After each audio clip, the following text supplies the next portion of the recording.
আমাদের ছোট বোন জামাই বড় একটা কাঁঠাল আনছে, দেখেন এই যে, এই দেখেন খুবই সুন্দর কাঁঠালটা। কে কে খাবেন আসেন আপনারা। আমার বড় বোন ভাঙতাছে, ছোট বোন জামাই নিয়ে এসে বড় বোন জামাই বড় বোনে ভাঙতাছে, বুঝছেন? আপনারা কে কে খাইবেন আসেন। এই যে দেখেন খুবই চাইল্লা কাঁঠাল, বুঝছেন? আসেন আসেন গাইস, লাইক শেয়ার করে দিয়েন। দেখেন দেশি কাঁঠাল, এই যে আপনাদেরকে একটু ঘুরে দেখাচ্ছি আমি।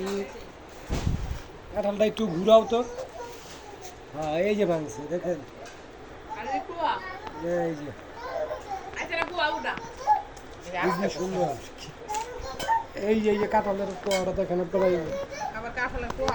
এই যে আপনাদের বাড়িতে এরকম কাঁঠাল আসেনি, খাইছেনি, আনছেনি, কে আনছে আপনারা কমেন্ট করেন, জানান। তুমি কও, এমনি কয়ে দিতেছি কবি, তো তুমি কও। আর আমি করতাম না, আমি টিকটক বানাই, তখন তো মুখস্থ আছে, আমি তো বানাই না। ঠিক বানানো লাগবে না, কও। না অমনে শুদ্ধ অমনে কইতে গেলে আবার চতুর্থ বোধ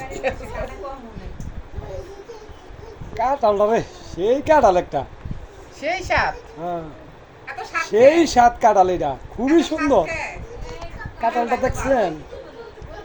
আমার বড় বোনে ভাঙতেছে, ওই গেলাম বাহিরে আসিল, বুঝছেন? আমার বড় বোনে বাহিরে আসিল তো, তাই বাহিরেতে আইসা আমার বলছে কাঁঠালটা ভাঙতে।